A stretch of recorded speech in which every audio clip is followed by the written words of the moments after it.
All right, y'all, what's going on? It's your boy Juan coming back, getting to the swing of things. Sorry, I always look crazy in these videos, but got some sunscreen on. It's 91 degrees here in North Carolina in September, towards the middle of September or so. Well, we got something we're gonna start working on today. Last time we assessed, this thing needed turbos. We got 78,000 miles. It's a 335 IS. Real clean. Got a couple things done to it. Pretty much full bolt on except for no air intake. So it's got intercooler. It's got downpipes, index 11 injectors. It's tuned, lowered. Got some nice Apex wheels. Looks good. Sounds good. A couple things we want to fix. It's not lining up to here too well. Yeah. The angel lights don't work, and in these cars I thought they were different. Like, you know, just the rigs you have to buy. You actually have to buy a module because they're LED integrated. It's crazy for these 2011s. The big problem we have, the thing is basically on the ground. So in order to jack it up, we gotta lift it up from the front using these little wood planks. Can't even get it on my Ram, so that's all. Car's crazy clean. It sounds really good.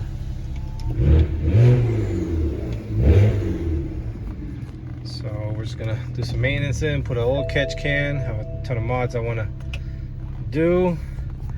Bunch of parts, a goodie bag that I bought, and I also want to know what's up with this PDC malfunction. I'll have to check that out when I have the bumper off, see if there's any sensor I can replace, because I do have a ton of them. So all right, y'all, stay tuned. It's gonna be a big project. All right, now that I'm finally able to get this thing off the ground, I'm gonna go ahead and pull off the tire. So getting in here, looks like we got some H&R springs and some sort of,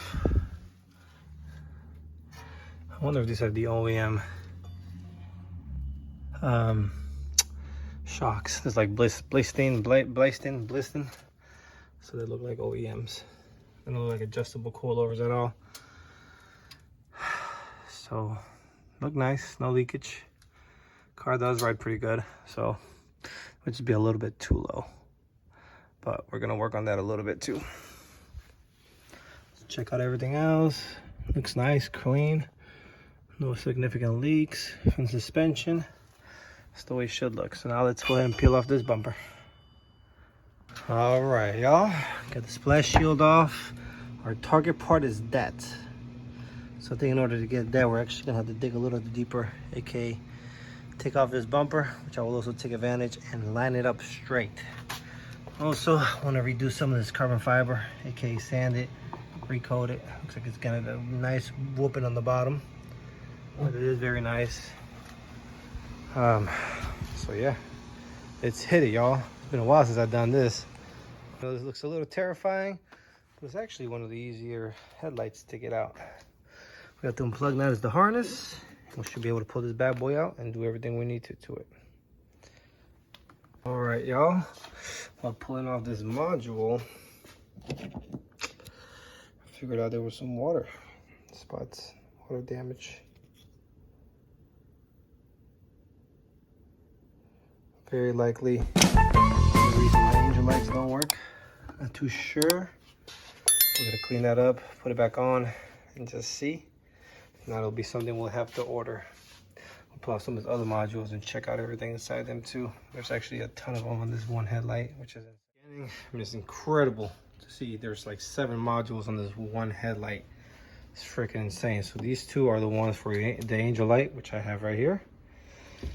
And after taking this apart and pulling it out, I think maybe we found the problem. I'll try to clean it up. Doesn't look very cleanable, but the LED does look like it might work. So let's do that. And I guess that's so cool how, oh shit. The whole strip just came off the light. That's fucking insane. Okay. Oh, what's up? About 5 hours later, real filthy. Got a few things done, figured out light, got it on, but in that process I had to take off the other one because I was swapping around modules, making sure that it was what I thought it was. Come to find out, you have to have, I didn't know each headlight had 2 modules for the LEDs, which both were basically water corroded and destroyed. So no cleaning those. Actually, the light actually came off of that. So I went ahead and replaced both on the bad one from the other one, and it fired right up. So that means that I just need to get a couple of the I just have to get one more LED module, and this thing should be ready to rock and roll. So I put that one up. It's good to go. I'm gonna do a little work on the bumper. I got some bad sensors for the parking, so I've got all those guys taken off, and I had to do this on my 340 before, some diagnostic. So we're gonna see what's popping with those, and I also have to get some paint because somebody literally painted them with crap. Man, there's so many race cars in this neighborhood now, man. We got Hellcats, we got new C8, we got Evo, 2 Raptors, 2 Evos across the street, 2 Raptors. So what y'all think, man? Oh yeah, I also had a little time when I had everything off. I went ahead and painted the calipers. I just spray painted them, but I think I did a pretty good job. I mean, I got a little bit on the rotor, but you know, regardless, that will just burn off. So all right, y'all, appreciate y'all staying tuned. We're gonna make sure this thing looks great, and then we're gonna hopefully get the M5 back. The 340s at the shop getting a leak down test. So it's just been a lot of events. So I'll talk to y'all later.